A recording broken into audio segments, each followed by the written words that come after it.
Welcome to Kingdom of Honor. This is your host, Sandman Shane Sabunia, along with my good buddy, Jeff, the Honorable Jeff. And, you know, a lot of times, like, we'll start off our shows with kind of like leading into what our topic of the week is going to be. But this week, I think, simply because I want to get on with the, I guess, get out with the old and in with the new, because we're planning on doing a little bit of Royal Rumble preview and a little bit of AEW talk and a little bit of Hard to Kill talk. I'm gonna say that, coming into Hard to Kill. Well, actually, let me start it off by saying this. And Jeff, I know that you and I may have some different opinions on this, considering the way that you feel about some of the AEW performers. I should say the Impact performers, and I share some of those same concerns as you do, but I would say that overall, this was an incredibly well-booked show. And then we got to the match I thought was going to be a classic. And Hard to Kill became hard to watch. And I just want to start with that because, you and I try to be as positive as possible, but I just want to get the negative out of the way, really. And, I thought, last year, Tessa Blanchard versus Sami Callihan won. Was, I believe, like my number 2 match of the year, something like that. It was up there. I don't know if it was. Yeah, I don't know if it was that high on my list, but it was definitely up there. And this year, they start off, the very first pay-per-view of the year for Impact Wrestling, and it is an overindulgent, disgusting mess of two characters who learned nothing from either of their previous 2 encounters with each other. I fucking hated it. Well, and it wasn't just that. I mean, that was bad, yes. But there were a couple other missteps on the show that, we can talk about maybe later, but you're right. I think we need to start with this. But there was just not a whole lot of good in this match. And, I mean, outside of Sami Callihan's performance as a heel, which I think he was a little over the top on this one, a little more so than he really needed to be. It was almost like he was trying too hard to make Tessa look even more sympathetic than she already was. I mean, this was already Tessa's night. And he kind of almost went a little too far in his heel tactics to get Tessa over. I don't know if you picked up on that too, but I mean, we kind of mentioned it earlier today that he would never be able to be his character that he is in any other promotion other than Impact, and that performance that he had just pushed it way over the top. I thought it was probably about 10 minutes too long. There were some spots that just didn't make any sense. And when you look at the rest of this card, it was a 23-minute match. The only other one that came close to it was one that we'll talk about in a bit here that was a 20-minute match. Otherwise, everything was right around 9:19 was the shortest, 13 minutes even was the longest. So it's not like they really had a whole ton of investment in any of their matches. This one probably could have lost about 10 minutes of it, and we could have given at least 5 of that to that handicap World Tag match, which I thought was good. We could have given another 5 minutes to Trey and Ace Austin, which I thought was phenomenal. I guess if we're talking about timing, I have no problem with giving your World Championship match the top minutes on the card. If it continues to hold drama throughout the entire match, and it actually is telling a story other than just some guy being a complete douchebag and his competitor trying to overcome the douchebaggery. I mean, that's honest to God. The problem with it we saw what happened at. Correct me if I'm wrong, but I think it was Slammiversary that these two faced each other for the first time, and. We saw what happened in that match. We saw a very similar Sami Callihan in that one, who was being, a complete douchebag, not giving Tessa any respect because she's a woman, all that kind of bullshit, right? And how did that match end? She also won his respect by the end of it, and it was dramatic throughout the entire match. You actually were concerned that Sammy was going to go complete Sammy and completely destroy her, but she was able to hold the story together, and he had respect for her towards the end. Right. So he respects her at the end. He hands her the bat. He hands her the ring as the show goes off the air. And now, 6 months later, that respect is all gone. He forgets how tough she is. She's still the plucky underdog who hasn't learned anything. You know, she's not wrestling the way she should against a guy who has already beaten her when she wrestled the way that she wrestled him in this match. And neither character has learned a damn fucking thing. It's just fucking ridiculous. And, you know, not only that, but for years, actually, we went with seeing only one person be able to kick out of the stump pile driver that he does, the Cactus Pile Driver 99, or no, sorry, 97. And that was Brian Cage. And Brian Cage is a machine. He can kick out of anything. It made sense for him to kick out of the move, but now Tessa Blanchard does it twice in one match. Tessa Blanchard does it twice in one match. So, you know, you know what, say what you will about this being sexist or whatever, but when a woman is kicking out of a man's finishing move that he's beaten countless men with over the years, he beat fucking Pentagon with it, for God's sake. And he can't beat Tessa Blanchard with it. It's just flat out ridiculous. Hold on, let me change the rating from PG. Since you already dropped the F-bomb. Did I really? Yeah. Hey, we made it 5 minutes in this time. Oh, 7 minutes in, so we're doing good. We're doing better. Flat out ridiculous, but nope. Nope. You went the full X-rated there. I did, huh? Okay. That's all right. I'll let it slide. Yeah, well, no, but I mean, I agree. I agree with you. This was such a travesty. I was actually looking forward to a performance, but their story has kind of changed throughout time. I mean, it started with him just being kind of a jerk, and not respecting her, but then him winning her respect, or her winning his respect, and, you know, everything at the end of that match. But ever since then, he's still in his promos. He's still going, look, you know, I don't care that you're coming after my title. I don't care that you're a woman anymore. It's not about that. You've proven yourself. Now I'm going to treat you like I treat everyone else, which was fine. And I'm okay with that. And that's the way he should be if she's going to be wrestling for the world title. But the fact that he just went completely overboard. I lost track at how many times he flipped her off, shoved his finger in her face, you know, and how many more times did he just spit on her or do whatever. It got to a point where it was almost crossing the line of even being a heel character. He didn't wrestle her like he wrestles everybody else, though. He didn't. He wrestled her like she was a rookie, or, you know, she was a weakling, like, you know, like like a guy wrestling a woman, or like Bam Bam Bigelow wrestling Spike Dudley. You know, I mean, that was the kind of vibe that I got from here. He had no respect for her, which didn't make any sense considering the fact that he did before. Well, not only that he did, but that she, you know, really stood toe to toe with him. They put, like you said last year, they put on one of the matches of the year. He really needed to tone it down a bit, I think. And like I said earlier to you, and I don't even know, did I say it on this yet or not? I can't remember, that his act would not fly in any other organization. If he went into any kind of mainstream, any of the top three in the world, that act won't fly. It just won't work.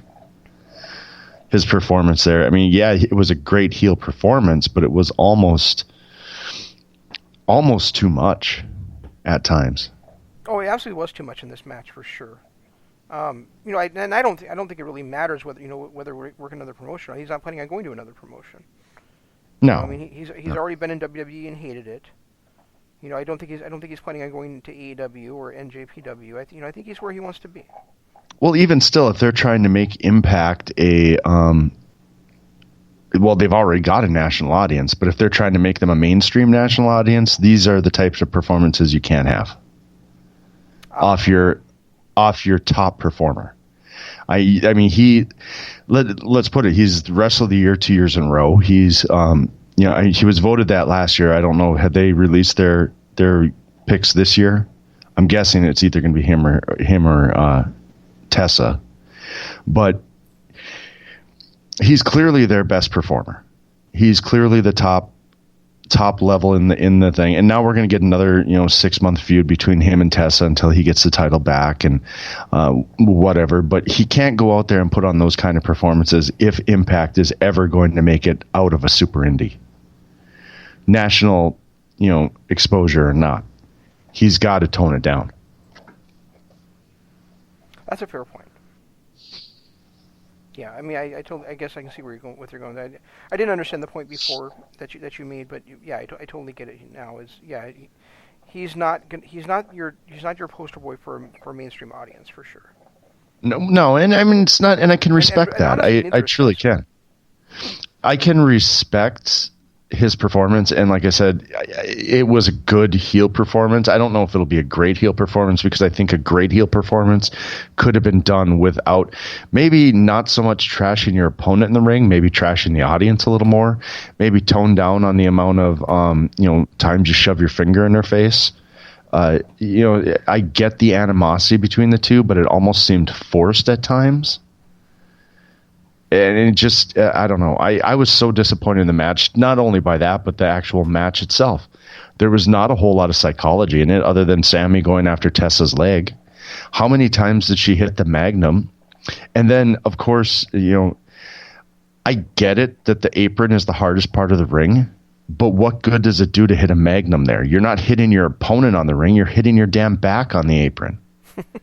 That did more damage to Tessa than it did to Sammy, because how did those knees to the face hurt any more than the knees to the face on the floor or in the middle of the ring?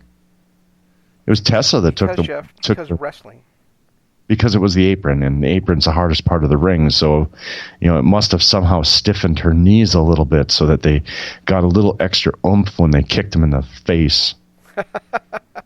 God, that just annoyed me. That one annoyed me, and I've seen some other guys do it too. There was, I can't remember who did it, but somebody did a stunner on the apron too, and I'm like, serious? All that did was hurt your ass, son. It didn't hurt your opponent. They bill this as the hardest part of the ring, but now they're not using it for offensive maneuvers that are actually going to take out their opponent. They're just using it for offensive maneuvers.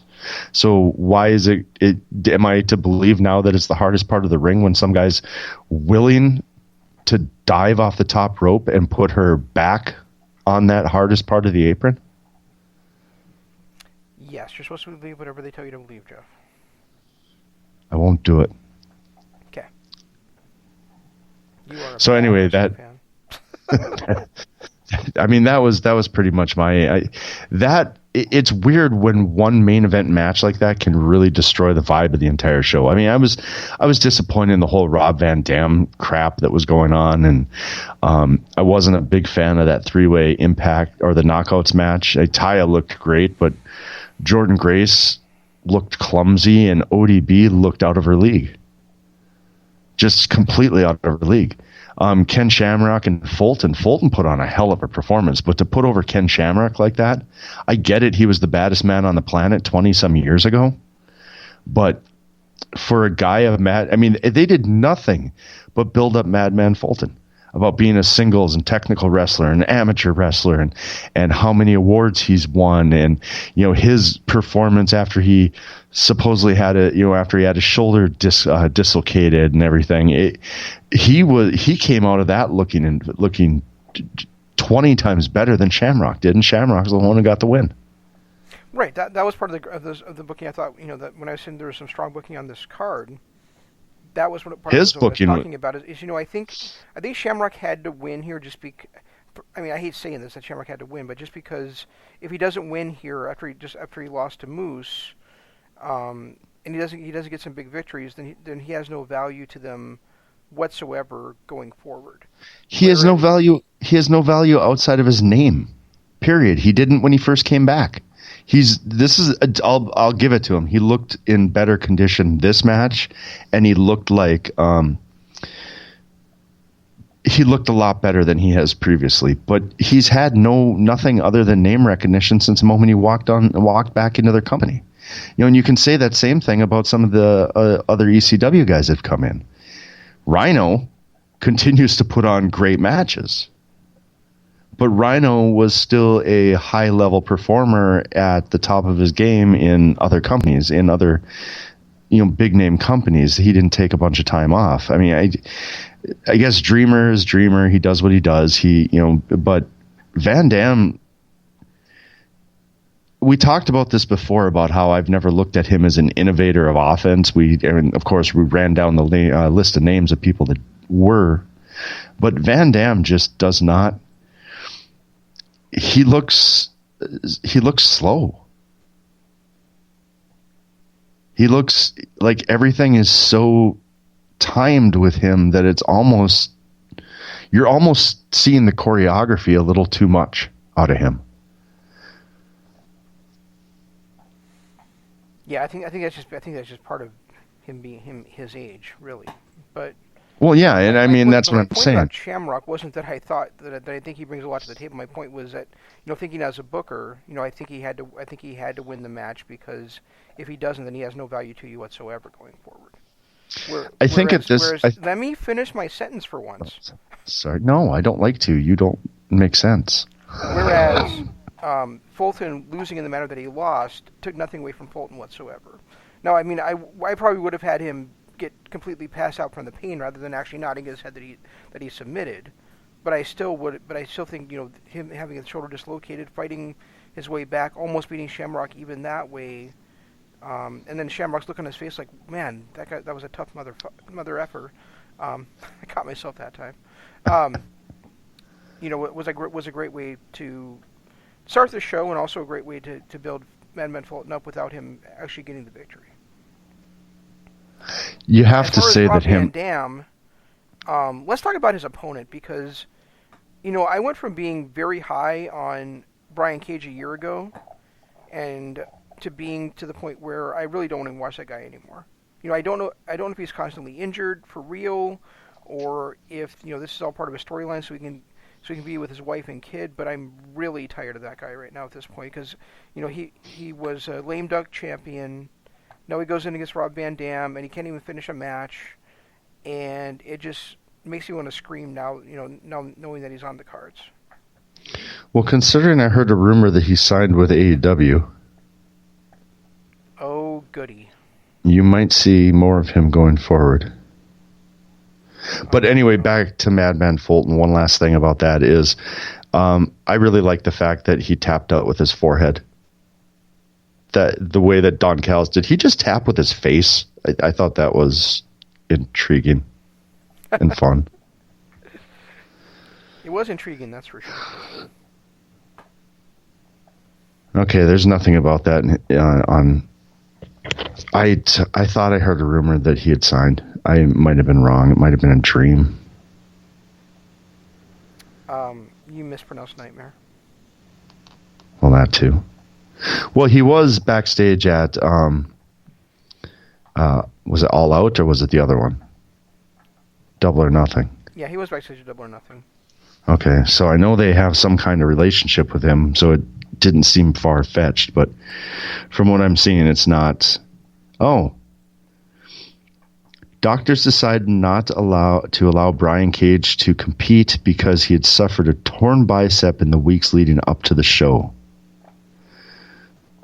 So he wasn't supposed to be in a official match, and this was just a way to write him out of it so Daga could take his place. Bad decision. So it is that he's constantly injured then. Yeah, but still a bad way to write him off. I mean, you made him look. You embarrassed the guy that was supposed to be the face of your company, and yeah, they could have just done without this match to begin with. Oh, Brian Cage is injured. Let's give a few more minutes to Ace Austin and Trey.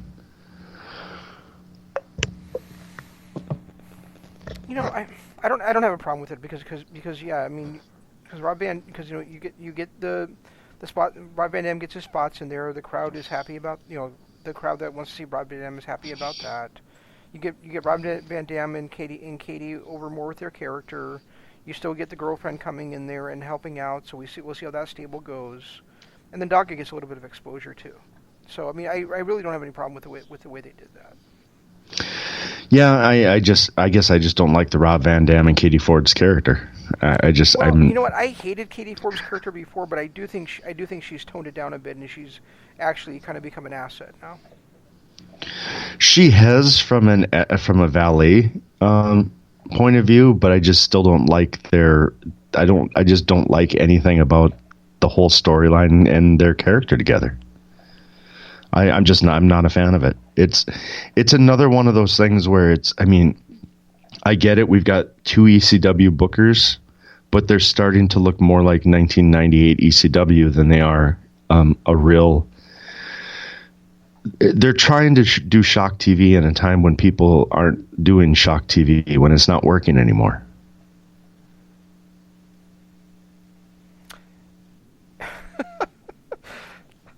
And Does that make sense? No, I see what you're saying, but I was going to say, and yet, AEW's counter to that is by doing a thing where MJF's going to go out there and strap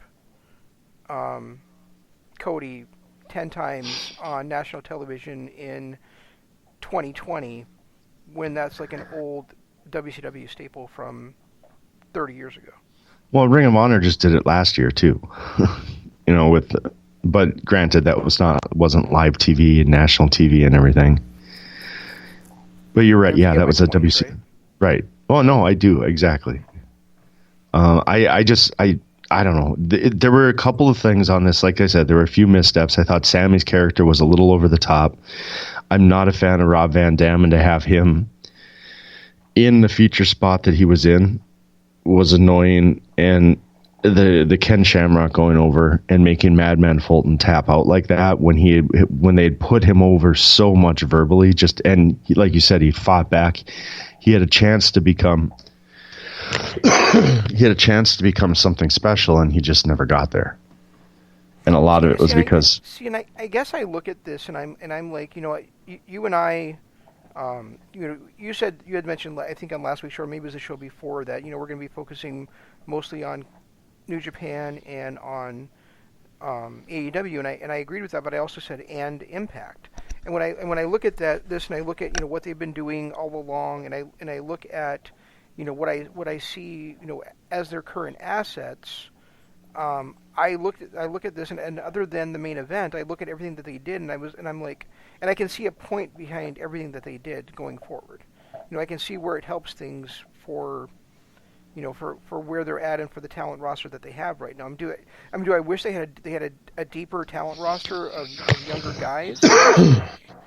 But for what they have now, I look at this and I go, okay, so I can see why Shamrock winning made sense here, and I think they did the best job they could booking that match.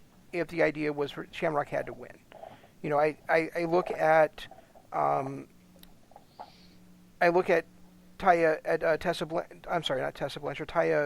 Valkyrie winning the match for the Knockouts Championship, and I look at that as a good thing because, well, I think that it's getting to the point where she should be dropping that title. I really want her to do it in a one-on-one situation, and especially not in a match involving stupid ODB. I think if Jordan Grace wins the championship here, and she does it by pinning ODB, nobody gains anything from that long Taya Valkyrie championship reign. Well, I mean, I look at Rob Van Dam winning here, and I think he probably wouldn't have if Brian Cage had been healthy. But I look at this and I go, okay, so Brian Cage is always injured. He's injured here again, but they do a good job putting Rob Van Dam's offense over because he puts him through a table, he hits him with the Van Terminator, takes out Brian Cage. And now Dogga comes out and he gets a bit of a spotlight moment. Yeah, he doesn't beat Van Dam, and that would have been a great feel-good moment. But at least he gets some exposure on pay-per-view. He gets the audience knowing a little bit about who he is when a lot of them didn't, because a lot of them didn't watch Lucha Underground. And he hasn't really been featured on a major stage yet. So I mean, and then you get Rhino versus Moose in a very good match. Yeah. And in that spear versus spear setting. So, I mean, when I look at this, like they're veterans that um, that we would rather they didn't have on their roster. At least they're using them to, in some way, shape, or form, get over younger guys. I would have been much happier with this had it been, even having Shamrock on there, had it been Shamrock, Cage, and Daga against OVE. I mean, we're lacking Dave and Jake on here. We're lacking the other two rascals on here. They want to get Daga and some of the young guys out there. You got Daga and OVE, and Brian Cage is a focal point. I know it would have been easier to write him out of the show and have him be replaced by maybe one of the rascals, and had Daga, Shamrock, and a rascal against OVE. I think you would have been much further ahead than having the two matches and one no contest that we actually ended up having. Yeah, I guess. I mean, I really don't understand what they're doing with the Rascals in general, to be honest with you. No, I don't either. They seem to feature. That's one point where I look at their Impact booking lately, and I'm like, what the hell are you doing with Wentz and now I can't think of the other guy's name. The one that we like so much. I mean, they were all out there. They were all out there at the end of that match, and I liked the way that. At first, I thought that X Division title match was really good, or I should say the Triple X Division title match was really good, and I thought they had a great result. But I like the way they're continuing the story with, Trey's mom and Ace Austin. So, right. I mean, I think that's another again strong booking in that situation. And then you look at the World Tag Team title match, and clearly they're setting up for those two guys to have a falling out. Partly based on the fact that Rich Swann was able to come through when he had to carry the team and Willie Mack couldn't. Right. And I mean, finally get that ad hoc team out of the tag team title situation and get the North some new opponents too. Yeah, and I mean, I'll say what I can. Considering that was a handicap match, and I'm not a big fan of Willie Mack's, that was a really good, strong performance out of all three of those guys. Yeah. The North is one of my favorite tag teams out there right now, and Willie Mack, as much as I despise him, he went out there and put on a hell of a performance. And that ending sequence where he just kept being ping-ponged between the two of them was fantastic. I don't think when you say you despise Willie Mack, that's because of the character moments that we saw from him last year, and still see from him now. Yeah, it seems like he has a massive chip on his shoulder. Where he wants to try to act like he has a massive chip on his shoulder, but everything he does and says proves that he really doesn't. You mean that Willie Mack? That's a problem. I mean, I'm not a fan of his, but the North, I love that ending sequence. I really did. I wish Rich Swann would have done a little bit better job of selling his disappointment. He looked more concerned that his friend just got beat than he looked disappointed that they lost the tag titles. But kudos to Don Callis for trying to sell that. There was I kind of thought he looked like he was constipated, actually. Yeah, he didn't look like he was disappointed, I'll say that much, whatever the look was. But there were like 3 or 4 times during the night when Don Callis went out of his way to try and sell an angle. The wrestlers, just the way that they were performing, and their facial expressions weren't really doing it. And that was one of the spots. There was a couple times with Rob Van Dam, and there was one more spot with ODB. So, I mean, look at it. It's the old people that really shouldn't be there anyway that are trying not to be negative, like I said. I mean, look at the positive of this. We got one of the, what did we figure it out? It's like the 5th or 6th best match in Impact of all time in Eddie Edwards and Michael Elgin. Something like that. I mean, I was shocked. I mean, I've never been an Eddie Edwards guy. You know that. Our listeners know that.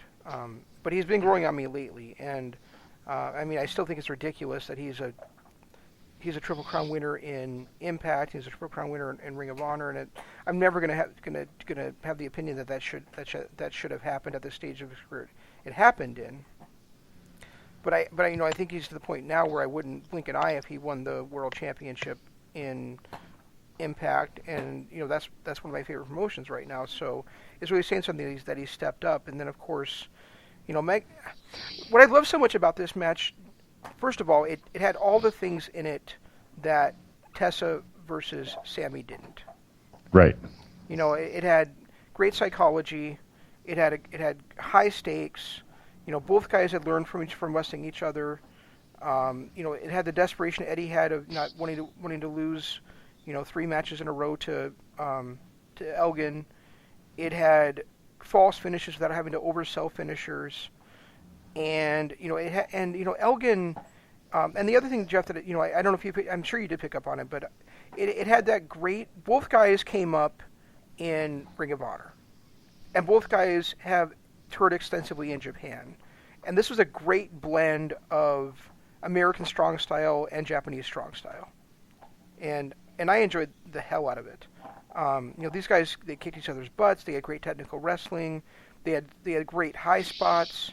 They had great drama, and then it continued the story of Michael Elgin's frustration, where he's constantly in these big moments, and he never gets beaten badly. He never gets hit with somebody's finisher. He never gets knocked out.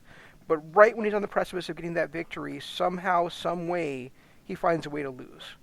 And I think just like it didn't have the long-term storyline of the Naito Okada thing, but I think this whole thing with Michael Elgin, the whole thing with Eddie Edwards' story, this is really rewarding long-term fan storytelling. And yeah. I should say it's long-term storytelling that's really rewarding the fan paying attention to what's going on with the characters. And I completely bought into this match, and I had texted you that I just watched a match that I'm sure will be in my top 10 by the end of the year, and I think coming in I would have thought that would have been Tessa versus Sammy, but I was kind of shocked that it ended up being Elgin versus Eddie, but awesome match. Tessa Sammy 1 was hard to live up to, and Tessa Sammy 2 proved that. I wasn't thinking Tessa Sammy 3 was going to be a match to the year. Okay. When I first looked at this card, I didn't think anything on here would live up to that. Maybe Austin and Trey had a outside shot if they could both come with their A games, but Ace Austin seems on a level that Trey might never get to. And you brought up that about what are they doing with the Rascals. What they're doing with the Rascals is making that 70s show comedy skit out of them and throwing one of them into a decent position here and there. Dez was the last one, and now Trey. Eventually it'll probably be Wentz, and the other 2 will just be background players for whoever they decide to thrust out there. That's pretty much all the Rascals have become. But Ace Austin is a true star. And he goes out there and puts on these performances, and when you look at a heel character and what Sammy should have been, Ace Austin is more like what Sammy should have been towards the end, because he treated Trey with very little respect, but also at the same time was able to continue a storyline and not look like a complete douchebag. His character is instead of a complete douchebag.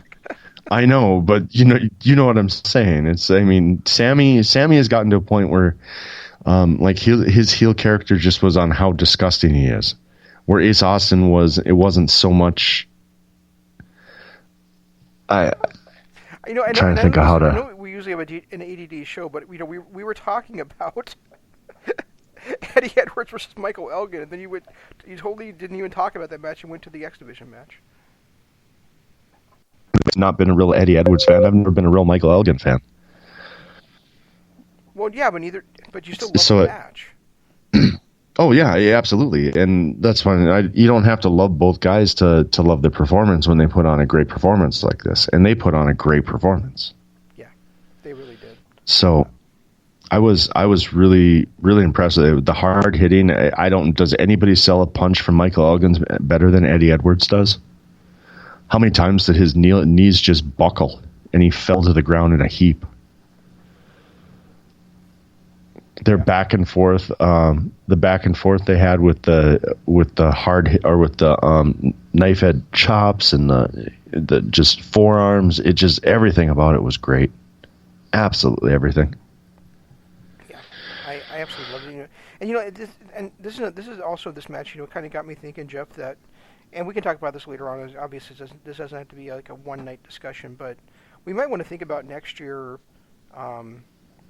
If we do have an award show, like doing a category of best North American match and best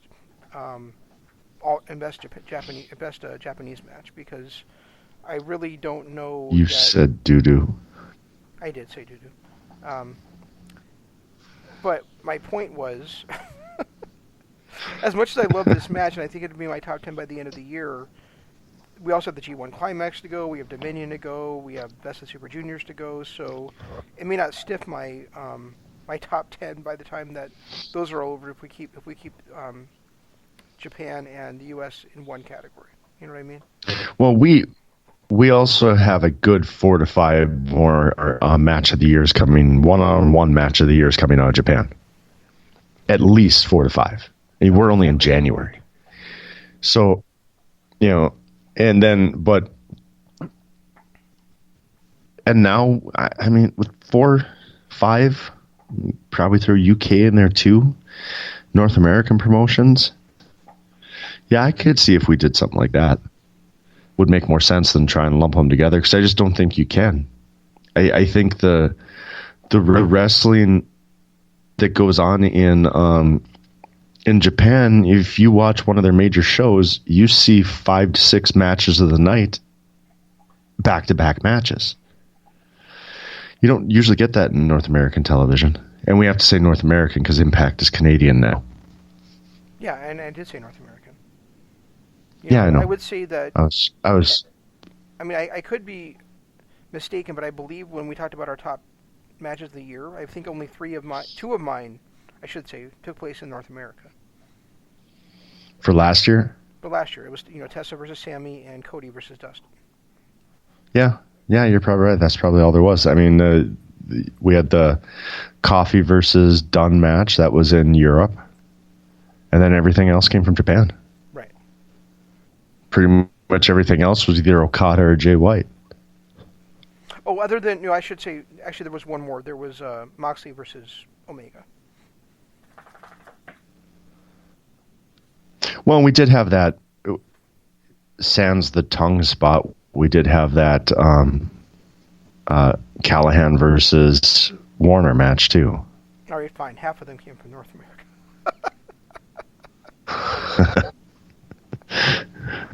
But regardless, we could say that there's enough to do a top 10 of each and have it easily be feasible. But I mean, we did talk about, you and I kind of went over this last night about about how you have Eddie Edwards and Elgin, can see them being in the top 10 for the year. And I shot back that was probably their top 10. It was easily a top 10 Impact match of all time. And we even, we kind of went back and forth. You had Triple X versus AMW from that Thick Side to Steel in 2005. You had that great triple threat match with Daniels, AJ, and Samoa Joe in 2005. Then you had, there was an Angle AJ match in like 2013 or 2012, right before he really went in with his lone wolf character. And what were some of the other ones? I can't even think of them now. I had Wolf versus Angle in there. AJ versus. And you could have picked any one of those. An Iron Man match. Yeah, let me pull the list because I can't read it off my head anymore. I mean, but just off the top of our head, we came up with maybe 6 matches that would be in the same league, and I would have put this one ahead of at least 3 of them. So for this match, Rude, Sammy Pentagon, and Sammy Tessa. Yeah, so I mean, and to have this one in, that to be that high on anyone's or on our list as far as the best matches in Impact history, that's saying a lot about how great a match it was. It really was a great match. If you like strong style, old school storytelling, these guys put on a classic, and you should. And I would And say just go out of your way to watch that match, and just for historical reasons to see, the first time ever. It was. I didn't like the match, but just see the historical moment of Tessa winning the world championship. Just watch at least like the last, I don't know, 2 minutes of that match. Right? yeah. Sorry, I was just thinking about the I don't even know what I was saying. Oh, Moose and his awful getup. Those are colors that should not be on Moose.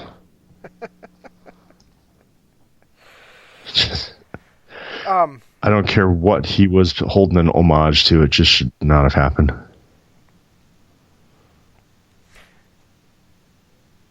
Changing gears a little bit. Let's talk a little bit about Dynamite. A couple of weeks ago, you and I were kind of down on Dynamite, and we kind of like rolled the discussion into New Japan. And a lot of it, honestly, and I remember, I don't remember if I actually said this during the show, but watching that episode of Dynamite, I kind of felt like I was watching an episode of Raw, and it really kind of bugged me that they might be going down that path. So it was nice to see them kind of get back on track this week on Dynamite, but at the same time, I don't get having your number one contenders for the tag titles in a fatal four-way match to determine who the number one contenders for the tag titles are going to be. And Yeah. I don't get having a mini tournament to decide who's going to face Chris Jericho for the World Championship when clearly you're already building a Chris Jericho versus Jon Moxley program, and Moxley's already the number one contender. I just don't. Yeah, and I think was it last week I texted you that about how it doesn't make sense to have a ranking system when you're just gonna, like you said, have a mini tournament to find out who's number one, and then have fatal four-ways every week to find out who's going to be the number one contender. Yeah, what's the point? That was the whole point of the ranking system. Right. And I get wanting to have every match feel like it's important and things like that, but you don't need to have mini tournaments and triple threats and things like. I mean, we've already seen it happen where people have lost matches and they're no longer the number one contender. So just do that. Why do you have to have like little tournaments to set shit up? I don't understand that at all. I mean, they could just as easily have had, they could have had it set for Jon Moxley versus Pac on the Jericho Cruise was going to be the number one contenders match, and then just say, well, but if Darby Allin beats Pac or Sammy beats Moxley, that's going to throw them out of that ranking. I mean, that's to me that's the more logical way to do it, and then you might have a dark horse sneak in there and get that title shot. But I just don't think you need to set it up as a mini tournament. And I think if you're going to do that fatal four-way match to determine the number one contender, you don't have the top contenders in that match. No. Let's just get rid of the ranking system altogether. I mean, there's no point in having this ranking system if you're just gonna. Who was the number one contenders for the tag titles? I know going into the match it was PNP. Okay, and now they lost their shot because number 4 just jumped over them. So why even bother having the ranking? Because they haven't gotten their shot yet, have they? Wait, Omega and Hangman were number 4 coming in? Yeah. How is that possible? They were 2-0 as a team. They had become the number 4 tag team, and that's what got them into that tournament, according to what the announcers were saying last week. That's ridiculous. This is what I'm saying. Let's just get rid of the ranking altogether and just have our mini tournaments and have our fatal four-ways. Yeah, I mean they're unbeaten and they've beaten some strong teams, so I don't understand how they would be number 4. No, well, they were. I know, I get what you're saying, but I don't understand it. The whole ranking system doesn't make sense to me. There's no rhyme or reason to it. There's really no. I mean, it's not like it's a point system. You can have a guy who's undefeated who's ranked lower than a guy who's 1-3 just because the guy's one win was against the world champ. It just get rid of the whole ranking system altogether and just do your little mini tournaments and do it like if. Japan honestly has the best formula for crowning number one contenders. They really truly do. It's either a grudge match or it's they win the shot by a tournament. Well, I mean, to be fair, sometimes they'll just come out and say, "I want a shot at your title," and it's like, okay, Well, yeah, like but it always makes falls sense because into. it's always somebody who's actually worthy of getting a title shot. So, um, But that's where it falls into the grudge match type thing, where it's like this whole Kenta gets title shot because he came out and attacked. He didn't deserve it, but he came out and attacked, so he gets thrown next in line. It makes sense. I don't like it, but it makes sense. um, even more than that, to me though, I kind of look at what's going on with AEW, and we just talked about how while you may not like some of the logic, there's actually logic involved in the way Impact's Hard to Kill was booked. You can look and you can see where things are going in the stories. I don't feel like there's any path to anybody being the next tag team champion or the next women's champion. In I AEW, thought there was with Chris Statlander for the women's title, and then they right? blew that up. I thought there was going to be with the Dark Order for the tag titles, and then they blew that up. So I look and I see, yeah, John Moxley's on a path to be possibly the next AEW World Champion, and clearly they're setting up something between Hangman and Omega, except for Pax also in that mix somewhere also. And then we're going with MJF versus Cody, and that's all great. But when you actually look at what they're booking everything else, like who's going to be the next top contender for Rio's championship? Is it going to be Shida? Is it going to be Statlander again? Is it going to be Rose? Is it going to be Britt Baker? I mean, it could be any of those four, and any of those four would make sense. And Right. and then you look at the tag title situation. Well, I really expected it was going to be Santana and Ortiz taking on SCU, and hopefully beating those guys, because nobody else apparently can. Because apparently SCU is the most unstoppable team in the history of teams. But then you have Santana and Ortiz not get the victory in a top contenders fatal 4-way match. So it's like, where do they go? I just don't see any actual path for it, and no storyline being set up for it, which kind of bugs me.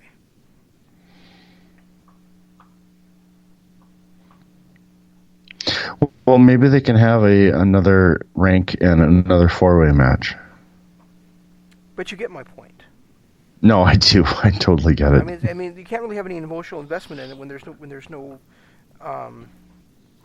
I mean, we've talked before how like AEW they feel like they're trying to be like the Japanese style booking an American promotion, and I think that may be where they're going, is that anybody can get a title shot at any time, but it feels really weird to do that. It feels it just feels forced. They're not like Sonata didn't just get a title shot. Sonata got title shots because he beat he beats Okada in tournaments.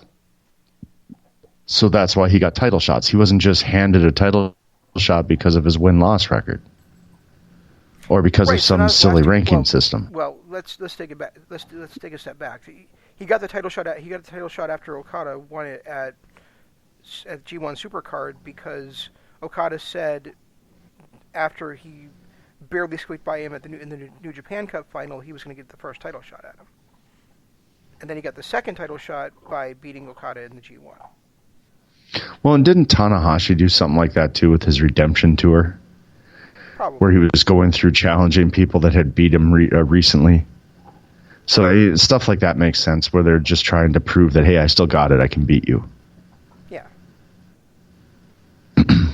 or you might beat somebody in a tag match, or it's just I'm disappointed with what I'm seeing with AEW right now. I guess I thought Dynamite was a good show, but I also thought like it kind of like threw everything kind of up in the air with all the championships.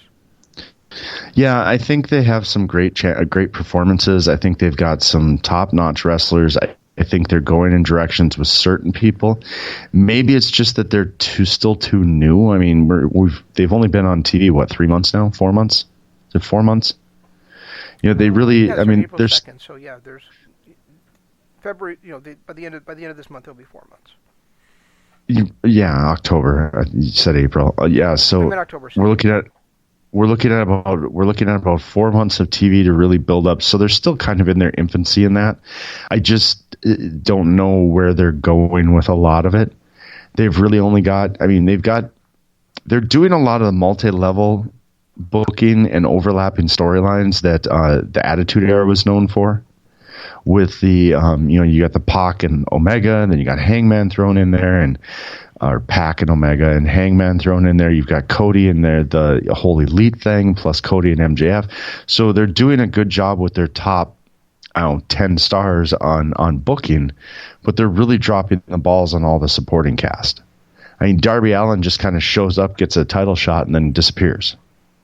And then comes back 2 weeks later, and okay, now he's going to face Pac, and if he wins, then he gets a shot at a title shot. You know, it's just there's not consistent booking with some of the younger guys. You know, I really am kind of pulling that for Pac to win that match against Moxley now. I mean, I kind of am too. Happen, but it'd be a great way to like throw a monkey wrench into things and make everything feel chaotic and like nothing's guaranteed. If Pac wins that match and he's the one that gets the title shot at Revolution, and then that kind of leaves Jon Moxley out in the cold after this feud going on with Jericho, you know. But if we do that, then we're going to get another Moxley rant about how everybody's trying to keep him down by putting him in dark matches. Yeah. You know, and that was another thing. Moxley's a fun Moxley. Yeah, it's a much better Moxley. But speaking of Moxley, how about Sammy Guevara's performance against him? How about Moxley joins the Dark Order?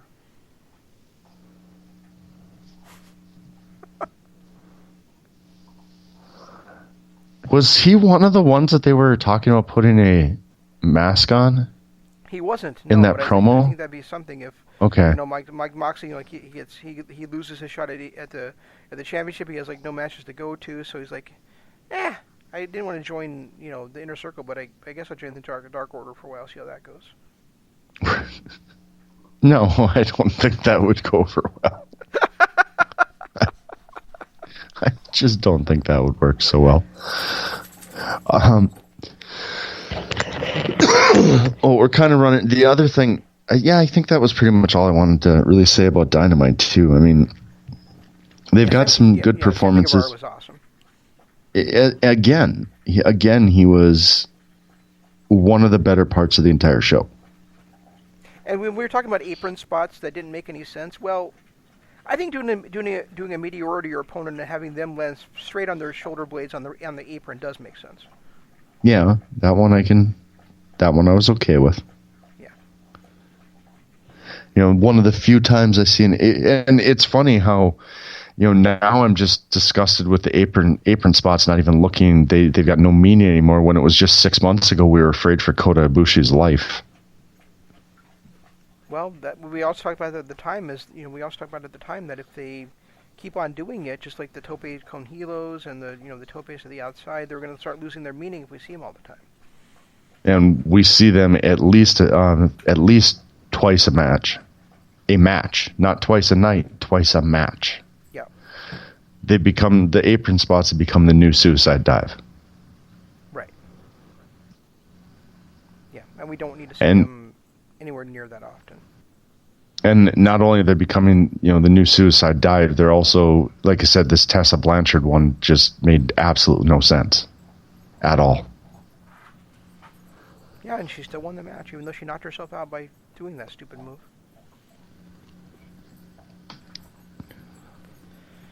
I don't know. We're kind of running out of time here, so I know you want to... Go ahead. I know you want to talk about Royal Rumble, but it sounded like you had something else to say, so... No, that's what I was going to say. Is I didn't want to talk a lot about the Royal Rumble. I just kind of wanted to say that I looked at the card coming up, and there's a couple of things that struck me. One of them is that 6 years ago we had a match at the Royal Rumble where Daniel Bryan faced Bray Wyatt, and it was one of the great matches of that year. But it also kind of like knocked out Bryan, and it kind of led to everything going on with the Yes Movement.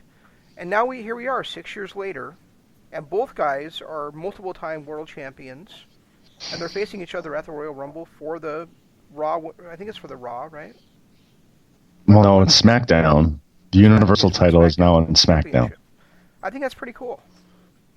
One guy, for years, people thought he was never going to be going to make it to the top in WWE. Even when he signed there, people were like, well, you're a great wrestler, but you don't have the personality of the Mysticos to make it to the top of WWE. And then the other guy, he was booked so poorly for such a long time. And we never thought he'd make it to the top. And then he did have that run, but it was basically just a run to put Orton over at WrestleMania for no damn reason. Right. And now, I think it's fun that these two guys are wrestling for the World Championship in the only match for the World Championship at the Royal Rumble this year.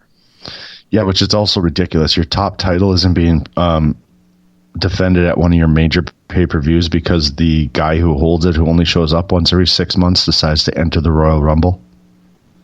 Well, that was the other thing. It's like, stupid. It's like, 5 years ago, you and I kind of talked about this. We were like, wouldn't it be awesome if like Brock Lesnar came out there and he just decided he was going to be number one in the Royal Rumble, and he just started throwing people out as they came in. And now, right. Again, 5 years later, they're actually doing that, but he's the champion. Makes no sense. Right, and now we're taking the top. We're taking the top title off a major pay-per-view just so he can stand in the middle of the ring and throw people around. Wait. It's just dumb. The Universal title, the top title in the company? He's not the Universal. That's the WWE title. Remember, he won it from Kofi, and they moved it immediately over to Raw. Oh, and then the Fiend won the Universal title. Yeah, my mistake. The Fiend won the Universal title from Seth, and then they immediately moved him over to SmackDown, changed it from red to blue. Of course they did. Yeah. Because they had to have the top title on Raw with Brock Lesnar. And then, if I'm not mistaken, isn't there a rematch from last year's Royal Rumble as well? Isn't it Becky defending against Asuka again? Yeah. Yep. And then we got Lacey Evans in a title match. We've got Roman Reigns and King Corbin doing God knows what. Sheamus makes his return, so that should be fun. I guess we know what we're getting with WWE at this point. And it's looking at this, there might be two good matches on here.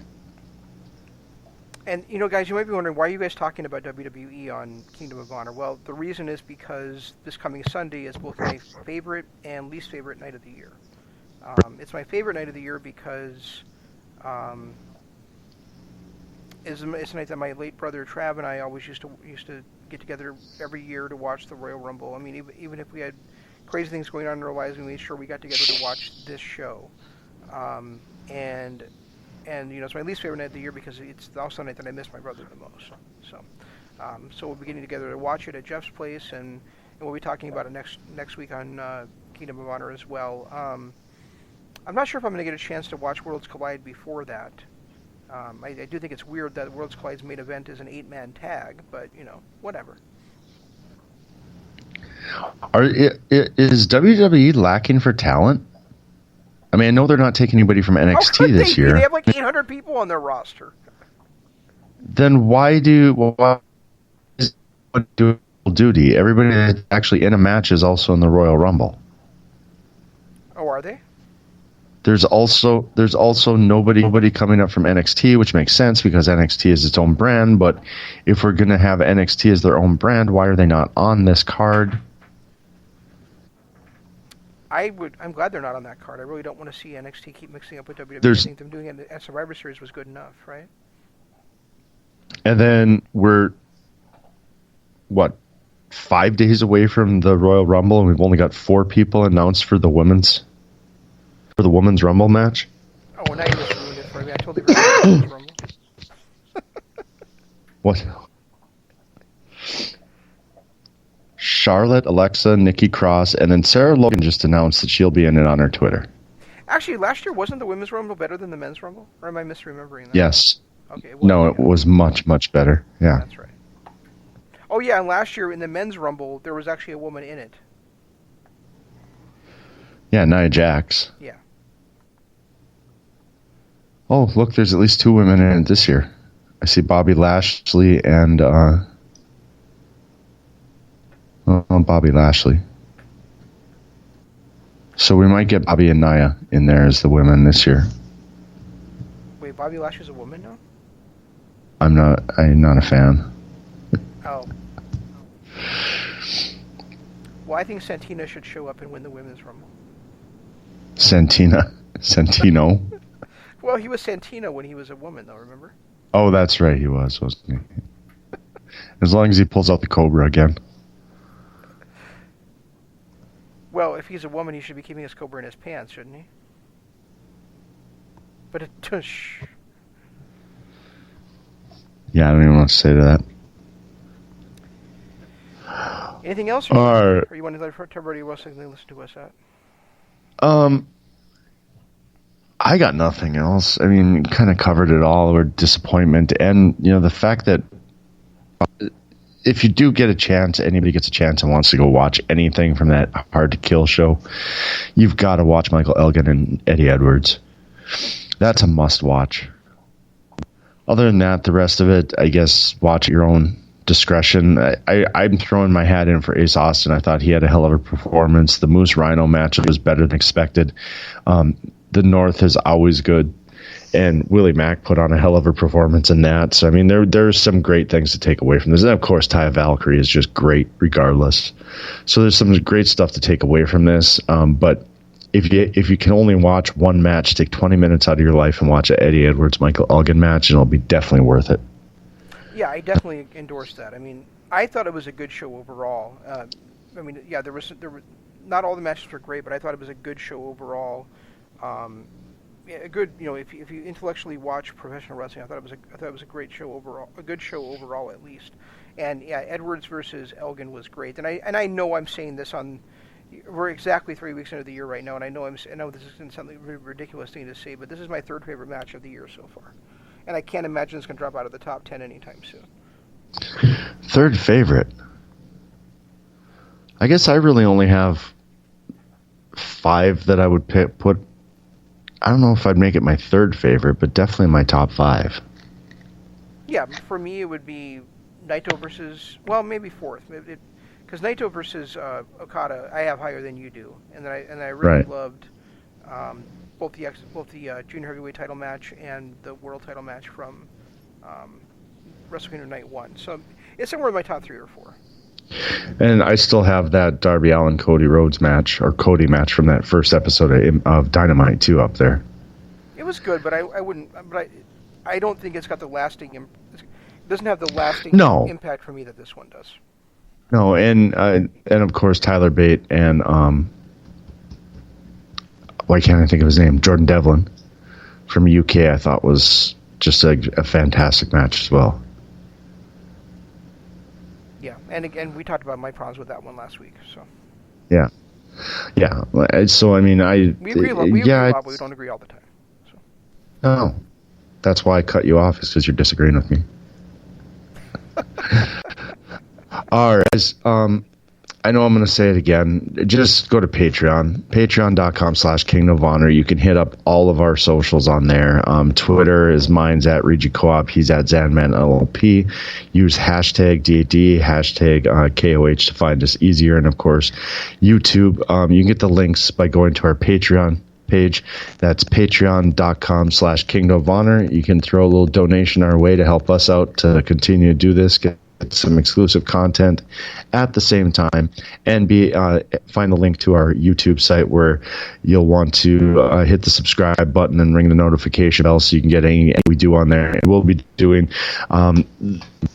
these shows are going as well as live on Lords of Pain Radio, and also we're planning on doing at least one YouTube show per month, so that's coming soon. So guys, check that stuff out, and love you. Programming note: last Friday was the very last episode of the Pond here on Lords of Pain Radio. You know, long time staple here. So you know, recently over the course of the last year, we've lost the Late Show with Steve. We've lost. Wait, the Late Show was no. I totally forgot the name of it. Maybe it was the Late Show. What the fuck?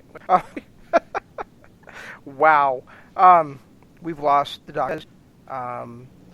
We lost One Nation Radio, and now, of course, we've lost the Rise of Pond. But we do already have a replacement lined up this coming Friday. Our boys, the Mystic and Misfan, are back. This time with NWA Power, the Legacy Series, where every week they'll be talking about the previous week's NWA Power, and then eventually they're going to be adding a where they're talking about the best of that show. You know, best of Women's Division, best of 10 Pounds of Gold, that kind of thing. So stay tuned to that, and also, you know, stay tuned to tomorrow is Dynamite After Dark, right after Dynamite goes off the air, and Sports Entertainment is Dead, which has 4 more weeks. And then on Thursday is, of course, Imp's LOP Radio Adventure. And then, like I said, we'll be back next Monday to talk about Royal Rumble and possibly Worlds Collide if I get a chance to watch it. So that's all. We'll try to do better next time. This is Shane saying long days, pleasant nights, and Jeff saying goodbye. G1 Climax 27. Goodbye and good night. Bang.